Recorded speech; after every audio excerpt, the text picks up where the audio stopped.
அனுப்ப வேண்டியதா இருக்கு. என் தங்கம் குட்டி காலையிலே சாம்பார் அப்பளம் எல்லாம் வச்சாச்சு. டிஃபன் பீரியருக்கு தோசை பொரி வச்சிருக்கேன். பொரி வந்து சாப்பாடு பிரியே தான் சாப்பிடாது, டிஃபன் பீரியர் சாப்பிடும். அதனால அதுக்கு பொரி வச்சிருக்கேன்.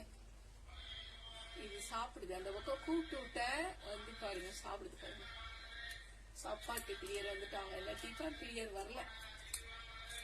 அப்பெல்லாம் முதல்ல உள்ள போகுது. எண்டியம்மோ தங்கம் காலையில இதுதான் பொரி வச்சதுக்கு அவ்வளோ சண்டை கட்டினது. இதுதான் சாப்பாட்டு பிரியர் தான் அப்படி பண்ணும். டிஃபன் பிரியர் வந்து தோசையும் எடுத்துட்டு போயிட்டாங்கோ. அழகு இது சமத்துங்க. இது பொரியெல்லாம் சாப்பிட்டுச்சு காலையில வந்து அழகா எடுத்துட்டு போச்சு. அதுதான் ரவுடி பேபி. சாப்பாட்டு பிரியர் இருந்துதான் செம்ம ரவுஸ் பண்ணிச்சு.